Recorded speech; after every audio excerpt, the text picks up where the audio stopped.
Hey guys, welcome back to my channel. It's your girl, the Brooke Ashley, and today we are here to discuss The Real Housewives of Orange County, Season 16, Episode 3, another A-plus episode, and I'm going to continue to remind you that OC, for the most part, has always understood the assignment. Now, let me also just say, I was shocked to find out that a lot of you guys don't like Heather. A lot of y'all find her to be pretentious and uptight. But when I tell you that I love Heather over here, like, that is my girl. I feel like we've seen a lot of women on various franchises who like to posture and be pretentious, knowing that they don't have $1 in the bank. They have a maxed out American Express card and they're trying to act like they're somebody, okay? So again, not too much on my good sis. But with all that being said, let's just jump right on into this recap because we don't have a minute to spare. Now, can we just discuss how this first scene was jam-packed with some juicy details? I was like, giving us drama in the first 3 minutes. So we start this episode off with Shannon at the doctor's office, and she is going to get a cute little touch-up, a refresher, if you will. She tells us in her confessional that last year she got 6 vials of filler in her face, and her face plumped up, and now she can't even recognize herself. I was like, 6 vials? I don't know if that's the standard amount of fillers that are supposed to be in your face, or if it just made it sound so dramatic by saying 6 vials. But either way, she's going to get some more, okay? So anyhow, while Shannon's getting the fillers in her face, Noella arrives to support her. Now, remember how Shannon and Noella now have a newfound friendship because Noella was being super nice to Shannon when all the drama went down at Heather's party. Noella's making jokes about how her husband holds her hand when she gets her fillers in. And then Noella starts telling Shannon about how she also had to get needles when she was going through her IVF process. And then she reveals that her son, who's 2 years old, he's autistic. She says that she noticed that he wasn't saying a whole lot of words around 18 months. And then she found out that he had autism. When they show the footage of Noella with her son in the pool, he's so adorable. Like, just too cute. So now the conversation changes gears, and Noella informs Shannon that the house that her and her husband own in Puerto Rico, that's been a sore spot in their marriage. She says that her husband has not been honest with her about some of their financial issues. So now Noella reveals in her confessional that her husband has been hit with 2 federal tax liens totaling $6 million. So Shannon says that she can relate to Noella because when she was dealing with David's infidelities in their marriage, it definitely shook her up. So she goes on to say that she hopes that Noella and her husband can survive this. Now, we all know that they are currently going through this divorce right now, and we see what happened towards the end of this episode. Just a hot mess. I just get the feeling that Noella and her husband, or soon-to-be ex-husband's relationship, was always on rocky ground, and she thought that marriage was going to fix whatever stuff they were going through. Now the topic of Heather's disastrous party, where she kicked everybody out and wasted $36,000 worth of food, and that still gets me upset. Again, Heather, you should have just let the party resume and just kick Shannon, Gina, and Emily out, in my personal opinion. I would not let all that delicious food go to waste, especially since I absolutely love Nobu, so everybody except those 3 would have enjoyed and eaten, okay? So anyhow, Shannon thanks Noella for her support, how she was really kind to Shannon, and she was trying to make Shannon feel better about the whole thing. Shannon goes on to say that she really thought that she could trust Emily and Gina, and like I said in the last recap, Shannon, you were a fool for confiding in them about anything. We all know how desperate Gina is. Gina has made it very clear that she needs this Bravo check quite badly. So because of that, we know that she will do anything to stay on and to stir up some mess. She had no right, she had no reason to tell Heather anything. And you should have known that when you confided in her. Shannon is still really shaken up about the whole thing. She goes on to say how it's a shame because her and Heather had actually gotten close a few years ago. So now for them to be on the outs yet again, she's like, this just sucks. So now Shannon wants to know if Noella has talked to Nicole. Noella says she has. She said some really nice things about you. So Shannon's like, wait, before the party or after? So Noella says, girl, I think you need to call up Nicole and maybe take her out to lunch. So by Noella's answer, then we already know that Nicole is pissed at Shannon. And I'll be pissed too. I'd be pissed at damn near everybody because it's like I'm at this party and now y'all want to sit up here and dig into my past and set me up? I don't think so. So Shannon is done with her fillers and her and Noella head out to leave. Did you guys catch how Noella's Birkin said the rich auntie on it? Now we see a short scene with Dr. Jennifer at home.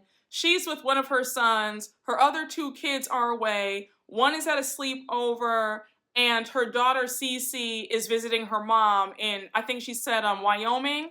And her husband Ryan is away on a business trip in Hawaii. So anyhow, we see Dr. Jen on FaceTime with her husband, and she's excited because everybody's going to be back home in the next few days. She's also pretty excited because her mom, Maggie, is also going to be coming to visit, so she's also pumped for that. So Dr. Jen says in her confessional that while she's excited for her mom to come and visit, she really does want to have a closer relationship because her and her mom really aren't that close. Her mom isn't somebody who likes to discuss her feelings. So her mom's kind of closed off. Then she goes on to make a joke about how she pretty much married her mom. Jen making that joke, saying that she pretty much married her mom, I found that to be a bit troubling in my opinion. I don't know why, but something tells me to keep my good eye on her and her husband's marriage because something ain't right. So now we move on to the next scene with Gina at home with her boyfriend. And may I say this, Gina's posture is abysmal. I was just like, this girl, if she doesn't sit up straight and give us some confidence. When the producers saw that, they said, oh, let's have her on OC. I'm still in shock as to how she even got casted on this show. I want to know who sent her name in as somebody to have on the show. And I'm glad that all of us are on the same page in regards to Gina being on this show in the first place. But let me not go off on a tangent. So now Gina brings up Noella to her boyfriend, and she says that she is fascinated by Noella. Then she goes on to add that she thinks that Noella has a crush on her. So I damn near spit out my drink because I said, girl, what? Come again? No.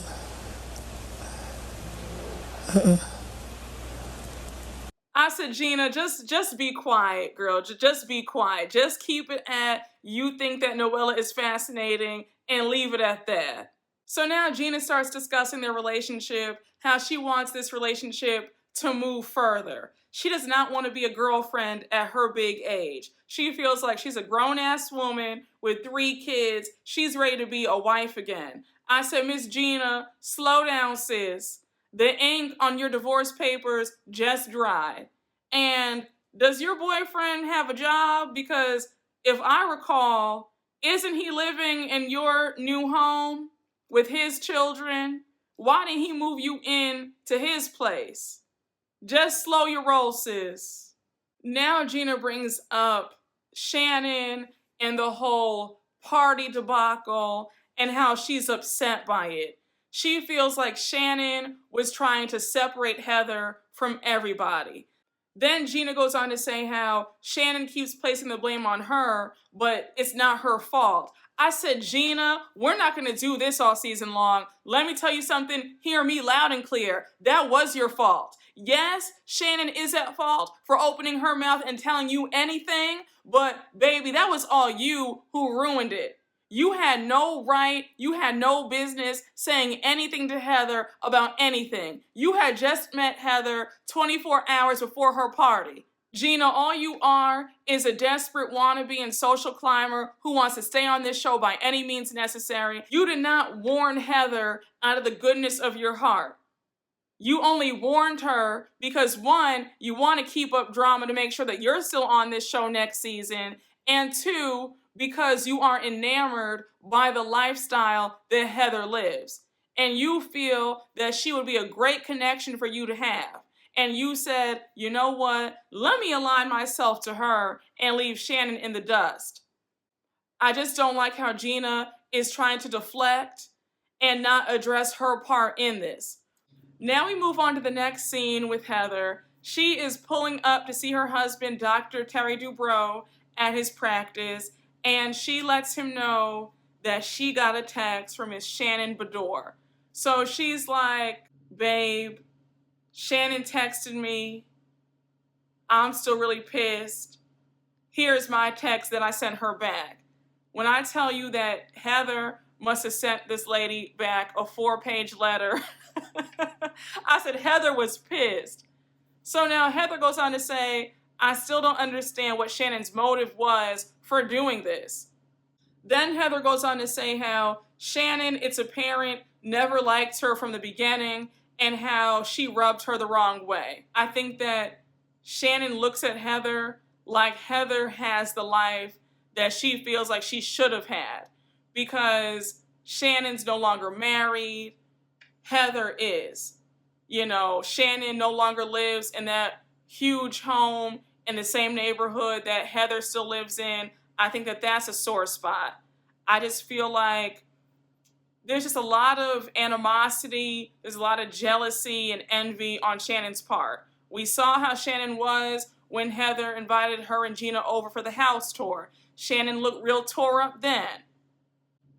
Just my opinion. I mean, I could be wrong, but I just feel like Shannon has always been jealous of Heather. We move on to the next scene with Gina and Noella hanging out, and they're doing some cryotherapy together. Now, let me tell you something. I am a huge fan of cryo. It is so much fun. The benefits are amazing. Like, you burn 700 calories just by standing in that cold chamber for 3 minutes. The sleep I have after a session is just amazing. I feel like I sleep well for at least a good week. Please check out cryotherapy. You will thank me. So anyhow, they're at the cryotherapy place, and Gina's like, hey girl, not to get in your business or anything while getting in your business, but I saw the article about you and your husband going through financial issues and owing $6 million to the IRS. Like, what is that about?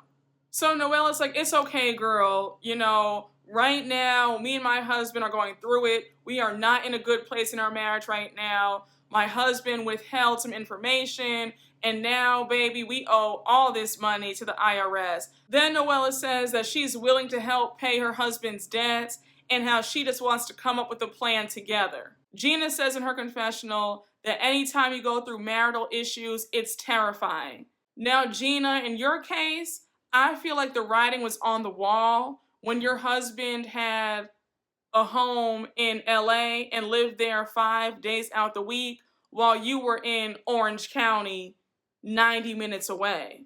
I feel like that should have been a telltale sign that something wasn't right and the end was near in your marriage. Just my opinion. But with Noella, it seems like she is really blindsided completely. Just a mess. Then Noella says that she cried herself to sleep the night before and she fell asleep in the sex dungeon. So Gina's like, wait, girl, what? You have a sex dungeon? Like, come again? Now, when they showed Noella's house and we saw the sex dungeon, that sex dungeon, in my opinion, didn't scream elaborate sex dungeon. It just looked like a regular room. I said, what, you have a sex swing in there or something? I mean, that's cute, sis, but To say you have a whole dungeon, I think you're overselling it, but I digress. And also, when Noella said that, it was like, why did anybody need to know that? I don't know. Again, it just seems like Noella is very desperate to just be over the top for the cameras. I mean, obviously, don't be boring, but you just know when somebody's really overdoing it, and that's what Noella is giving me. Now we jump over to Emily and Shane. I'm gonna breeze right through this scene because Emily is painfully boring. They're outside with the kids. Shane is on the grill pretending like he's doing something. When the camera showed the steaks and the corn on the grill, I said that corn looks so dry and so unseasoned. That food did not look appetizing in the least. I said, I bet you if I was there and I had made a plate, that steak would have been probably tough as nails and that corn would have tasted like nothing. I just can't seem to wrap my head around Emily and Shane being together in any capacity. I just don't see any physical attraction. I don't see any chemistry, compatibility. Shane has the personality of a flea. I mean, he barely talks, is pulling teeth to get him to say anything to her. He can barely look her in the eye. I'm like, this is a mess. I'm like, girl, you must have needed some money real bad for you to marry him. And side note, what did the producers see in Emily? Because Emily brings absolutely nothing to this cast as well. And I want to know, what was it that producers saw in her that said, oh, you know what? She'd be great. Let's have her. She's also not glamorous either. I mean, she has a few designer pieces, but that's about it. Because her personality is also pretty stale as well. I mean, I guess it's more lively and vibrant than her husband's, but it's pretty boring. But let me not go off on a tangent. So anyhow, they're at the table eating, and Emily brings up how her daughter Annabelle is about to be baptized in the Mormon church in a few weeks. So now one of Emily's sons asks if Emily was ever baptized, and Emily says no. We already know Emily's story about how she didn't grow up religious, so she doesn't really have any faith, but with the last year and what happened, she can see why people have faith and want to call on a higher power. Overall, this scene just showed me that Emily is quite boring and she doesn't have much of a storyline. Now we move on to the next scene with Noella, Nicole, and Shannon having dinner and drinks together. Noella is there because she's going to be the buffer between Shannon and Nicole, because we all know that Nicole is pissed. So Noella and Nicole show up to dinner first, and Nicole's asking about Noella and how she's doing since the news is now broken about what's going on with Noella's finances. Noella says that she's nervous, this is all a mess, how she's scared because the IRS gets everybody. So now Shannon finally arrives. She apologizes for being late, and you could tell that Shannon is visibly nervous as she's sitting down. Shannon sits down and she's like, Nicole, let me start off by saying I am so sorry about everything that happened. So Shannon's explaining why she said anything in the first place, and then Nicole interrupts and says, honestly, Shannon, I don't think it's ever appropriate or the right time to bring up anybody's medical issues, period. And then she adds on that she was attacked that night. And she was. The way Emily was speaking to her at Heather's home was unacceptable. I would have cursed Emily clean out like, girl, I don't know where you came from, but you're not going to be talking to me like that. Emily had no right to say anything. Her calling Nicole trash was absolutely uncalled for. And Nicole should have said, and if I'm trash, then what are you, girl? Because I know you're not calling anybody trash. Not with that sham of a marriage that you're in. Not with those fashions, like, girl, don't do it. Emily is high-key a walking read, so her trying to read anybody is very comical. But I digress. Now Shannon is pleading for Nicole's forgiveness. She's like, look, Nicole, I stupidly told two girls who I thought I could trust They promised me they wouldn't say anything, but they ended up saying something, and it stirred up this whole entire mess. So now Nicole says, Shannon, let me just say, you seem to be remorseful. I forgive you. It's all good. I'm not even mad at it. Like, it's fine. So Shannon's really happy. You could tell that she was relieved, because I feel like Shannon would have been at that table sobbing had Nicole given her her ass to kiss. Like, Shannon is one of those people where she hates when people are mad at her, kind of like Kyle on Beverly Hills. So I think it would have killed her if Nicole didn't forgive her or accept her apology. So now Shannon says in her confessional that she's owning her part in this, but she needs everybody else to own up to their part. She says Nicole needs to own up to her part by the fact that she didn't say anything to Heather about this whole mess 6 years ago. Then she adds that Gina needs to also own her part. But Shannon, let that be a lesson. You cannot trust a good amount of people, especially when you see their track record. You know how Gina operates. So keep that in the back of your mind, and the next time you are privy to some damaging information, go directly to the source and do not say a word to Gina or Emily. That's it. Now we move back on over to Dr. Jennifer. She's home. All of her kids are back home. Her husband, Ryan, is home. And now her mama, Maggie, who lives in, I think, Wyoming, is there to visit.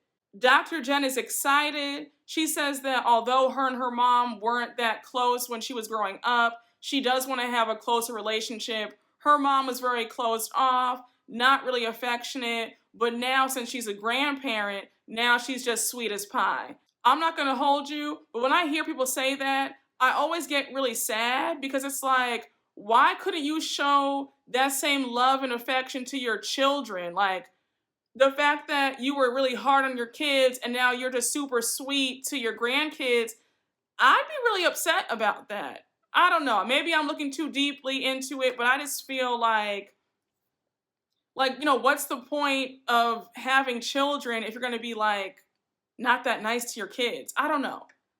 I'm just very affectionate by nature. My family was very affectionate. My parents are very affectionate. My siblings are very affectionate. So it's kind of foreign to me when I hear that people didn't really grow up with a lot of affection. And then to hear that now the parents are affectionate to the grandkids. That's always kind of like, oh, like, okay. Good to know that her mom is a sweet grandmother. I will say it was really cute to see Dr. Jen's mom and her daughter have a cute little handshake together. That was really sweet. So now Jen and her mom go outside to look at the view and have some wine. I'm not going to hold you. I'm going to breeze through this scene because it was quite emotional and triggering for me. Dr. Jen discusses how she lost her father. Her father was riding his bike and a motorist hit him. And she was close to her dad, and the death was really hard on her. And it was also really hard on her mom because her mom was very closed off. So because her mom was closed off, she had to figure a lot of things out on her own. And she felt like she really did everything on her own because she couldn't talk to her mom. Now, I got teary-eyed because I just lost my dad 7 months ago, the week after my 31st birthday, okay? My dad was the healthiest person. We were super close, like the sweetest man that you could ever meet. And he got cancer. Like, the whole story is just crazy every time I even think about it. But when she was telling her story, I got like a lump in my throat and I found myself getting teary-eyed. And I was like, Dr. Jen, I can relate to you completely. And when she said, the grief is like really tough, but she's happy that she has all that grief because it means that she had a whole lot of love. And that's what I think sometimes when I have my days where it's like, I can't do this. I'm like done. I can say to myself that I truly had a wonderful father. When I think about that, that does make me feel a little better. I mean, a smidge better, not that much better, but just a tiny bit better. But I could relate with her on that. It was a very touching moment. And I really do hope that Dr. Jen and her mom can get close. But let's just get off of this, y'all, because if we go any longer, I'm going to start crying. And I'm here to put a smile on your face.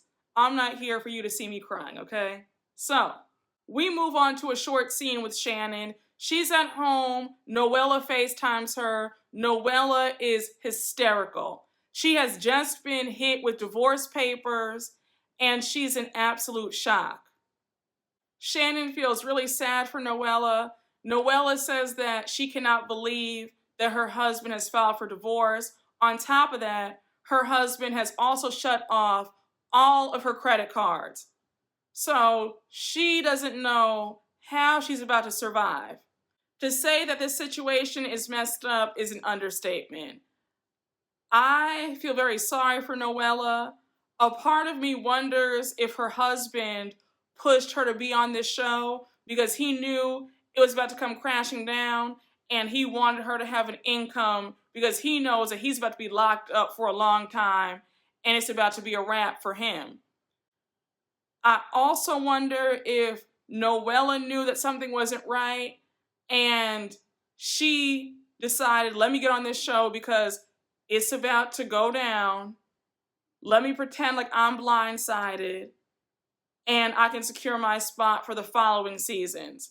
I'm going to need Bravo to really vet these women a lot better because how do we go from I'm living a fabulous lifestyle in episode 1 to now by episode 3, all the credit cards have been cut off, your husband has fled, you're dealing with 2 tax liens of $6 million. Like, that's a drastic change in only 3 episodes. Craziness. Now we get to the final scene of the night, and it's Gina and Shannon going out for drinks and hashing out their issues. Gina starts off the conversation by saying that today has been a very heavy day. She brings up how Noella called her and told her about the divorce, and she feels really sorry for Noella because she can relate. Shannon says, yeah, girl, I know. Noella called me up too, and we spoke about the whole thing. So now Gina says that they should call her up and invite Noella to have drinks and dinner with them.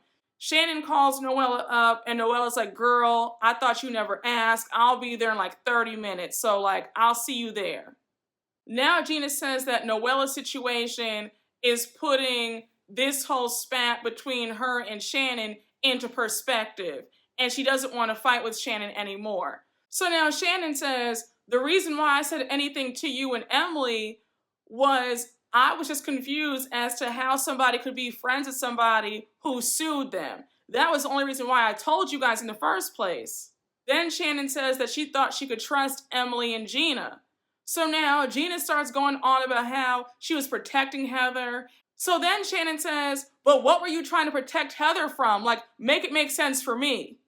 So now Gina pulls out her sob story of how when she was still married to her husband and he took her to his mistress's barbecue and she had no idea, and that's why she told Heather. I said, Gina, just like I told you in the last recap, stop making it about you. Nobody cares. You had no business saying anything to Heather. Just own up that you want to be messy. Call a spade a spade. Please miss me with, I didn't want her to be humiliated because I've been through the same thing. Like, stop it. Just anything to not take responsibility. It's annoying. Shannon's not trying to hear it, and she says, honey, join the club. My husband cheated on me too, so I mean, like, try again. Then Shannon adds that she's been nothing but kind to Gina. Gina gets upset by that, and she brings up what Heather told her and Emily when they had lunch together, how Shannon said that they weren't to be trusted. Shannon owns up to it, and she says, look, I made a mistake, and I feel like an asshole about it. Now Gina goes on to say how she cares about Shannon, how they had a great time when they went to New York together, and they connected on a deeper level. Gina and Shannon finally make up, child, and guess who shows up to dinner? Noella. Noella is excited to be out. She's happy to see her girls. She's happy for this free meal, and she is telling what just happened. She says that this man has cut off all the credit cards. She's up shit's creek because she doesn't have a bank account, no savings account, no nothing. And also, she doesn't even have an access to a line of credit. Like, her husband controlled all the finances. I said, now, sis, were you paying attention and finishing school? I thought every woman knew to have a separate account just in case things go left. Girl, thank God that you were on this show. That's all I can say. I think that with your divorce being as tumultuous as it is currently, I think that should at least buy you another 2 seasons on this show. You know what else I've noticed? It seems like every time a woman talks up how great her husband is or how great the marriage is, something terrible always happens. In the first episode, Noella went on and on about how sweet her husband was, how the sex was amazing, how he was just perfect. And then fast forward 2 episodes later, he's fled town, she can't get a hold of him, the credit cards are cut off, everything is just up in the air. It's like, I don't know what it is. It just seems like every time these women get on here about how amazing the husbands are, the husbands leave them in a real mess. But a very sad situation that we're going to see play out the rest of this season. I really do feel bad for Noella. I really hope that she's able to rebuild her finances, rebuild her life after this is all over. It seems like her husband is giving her a hard time right now in the divorce court. I wonder if, since they're married, are they going to make Noella pay for all of his debts now since she's on the show? It really shows you really need to vet these men before saying I do. You need to hire a private investigator and be like, okay, look, is he involved in any shady business dealings? Is his money legit? Is he on the verge of bankruptcy or anything crazy that I need to know of? Let me know. And your husband needs his ass whooped to do something so evil. I mean, to abandon his wife and children. Just absolute insanity. Very sad. But y'all, that was the episode. Another amazing episode, I might add. OC is really understanding the assignment. But thank you all for watching my recap. I hope you all enjoyed. And as always, make sure to like, comment, and subscribe. And I will see you all later. Bye.